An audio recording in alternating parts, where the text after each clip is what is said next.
So I had dinner with Ruth Messenger on Thursday night. You may know that Ruth served on the New York City Council for 11 years from 1978 to 1989, and then was Manhattan Borough President for 8 years from 1990 to 1998, and then led AGWS, American Jewish World Service, for 18 years, and now has 4 jobs apparently, and is a general trailblazer and badass of the Jewish world. So we got to talking about moral courage, and in particular, its indispensable function in rabbinic leadership and Jewish leadership more broadly. And Ruth told me 2 stories that I knew I'd want to share with you this morning. Story number 1. We might take for granted the fact that New York State protects a woman's right to an abortion, but that right came from one last-minute act of moral courage. George M. Michaels was a Jewish legislator representing a heavily Catholic district when efforts to legalize abortion in New York came to a head in April of 1970, just before Passover. Bonnie Eisner reported the story in the foreword in June of this year. You might have seen it. He was raised in Queens, the son of Polish immigrants who were secular Jews. And he moved to Auburn, New York, a small city in the Finger Lakes region, after marrying his college sweetheart.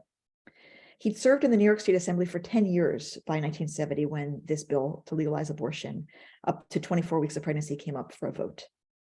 A more liberal version of the bill, without the 24-week limit, had passed in the state Senate on March 18th with bipartisan support, but the Assembly failed to pass it. And Michaels voted against it at the request of the Cayuga County Democratic Party. Even though he personally supported giving women the right to choose, he was under pressure not to vote for it. The bill's primary sponsor, a Republican named Constance Cook, managed to get another vote on the bill on April 9th, using a parliamentary procedure.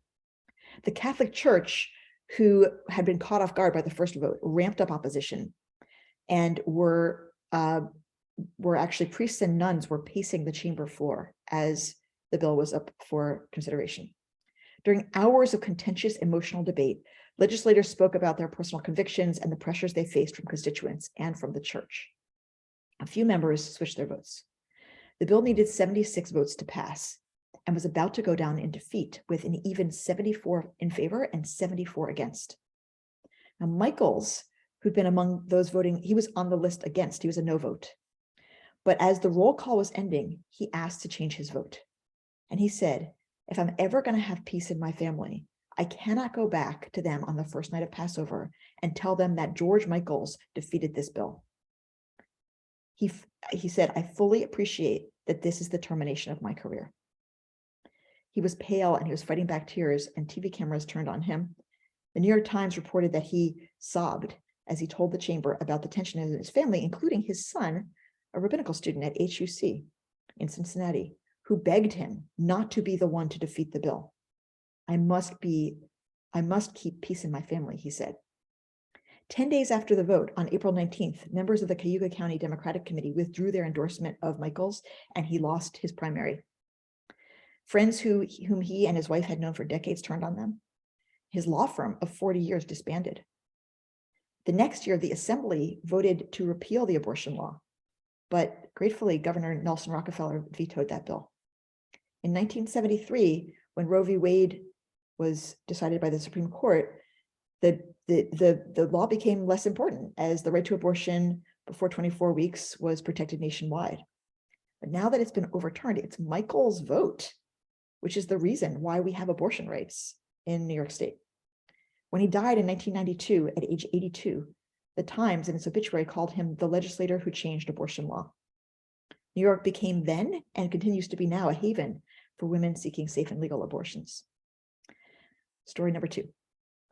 Cyril Harris was an Orthodox rabbi who grew up in Scotland and then became a rabbi at a synagogue in London. Several years into his career, the powers of the Orthodox community assigned him to become the chief rabbi of South Africa. This was during apartheid, and it extended to the time when Nelson Mandela came out of prison and became prime minister and decreed the end of apartheid and ordered the Truth and Reconciliation Commission.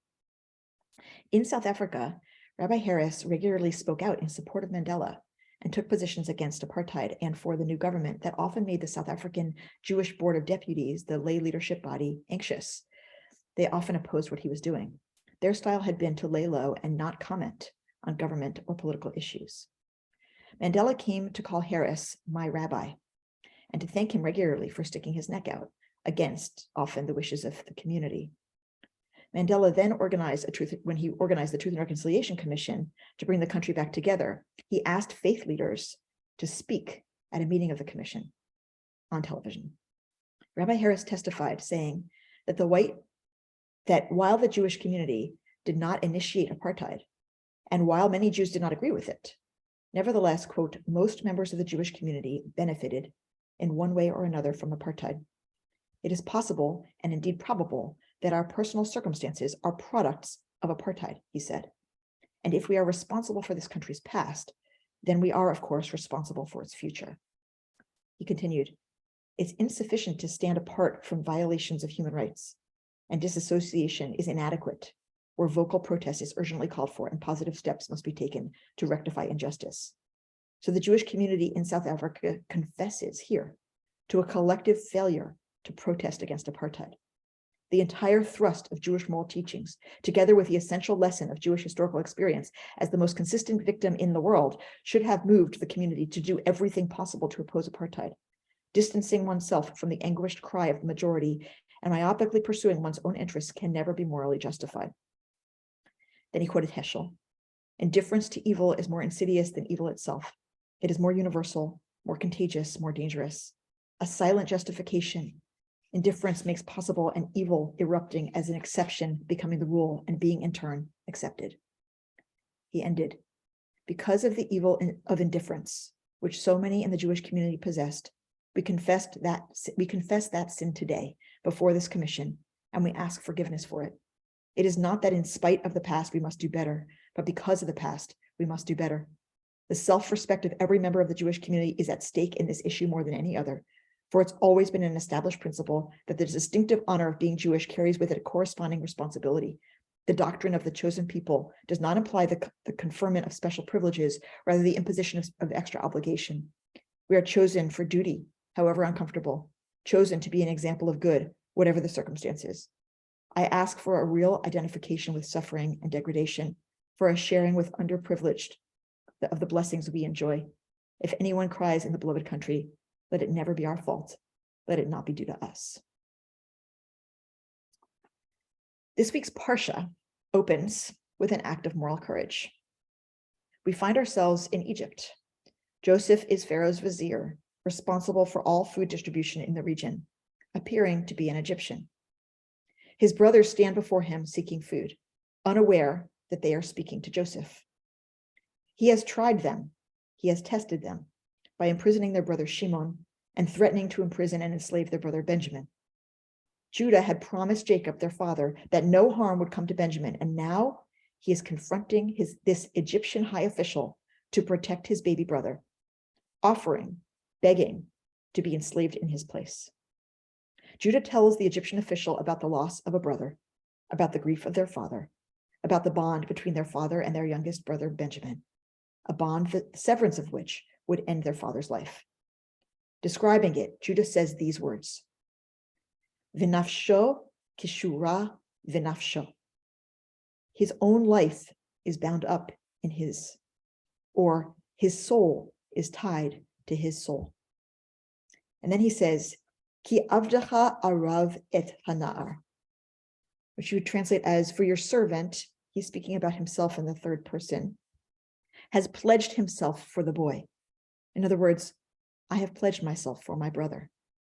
Arav, the word pledged here, to pledge, to guarantee, also means to mix together, to intermingle. Erev, evening, is the mixing of light and dark, of day and night. What it is to pledge oneself is to recognize one's mixing in with the other, one's interconnection.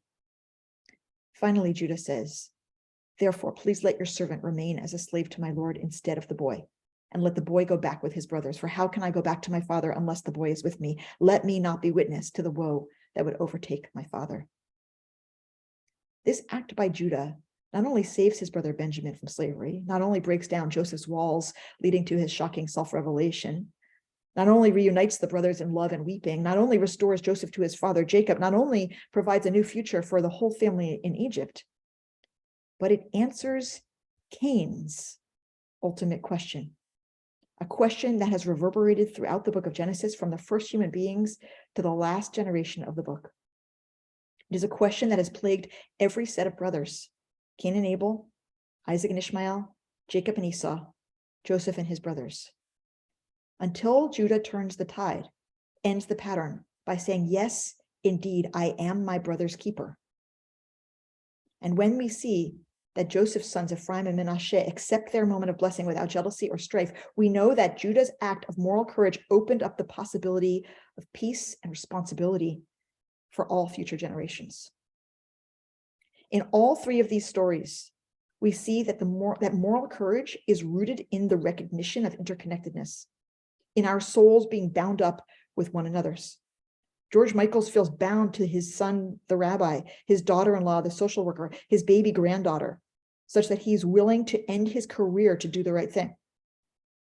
It was Rabbi Cyril Harris feeling bound to Black South Africans, just that he was willing to buck the lay leadership of the South African Jewish community and speak truth about the sin of complicity and silence. It was Judah feeling bound to his father and to his brother and to their tie with one another that allowed him to put his own life on the line to save them both. It is interesting that it was Judah who understood this interconnectedness, this nafsho kishura v'nafsho. Rabbi Art Green points out that Judah's name, Yehuda, not only means gratitude, but also contains the word hod, which is the sephirah, or the aspect of divine energy, that is humility. It requires humility to see that we are interrelated, interdependent, bound up with one another, that none of us are free until all of us are free, that I am because you are. It's a worldview in which no one is at the center, or all of us are.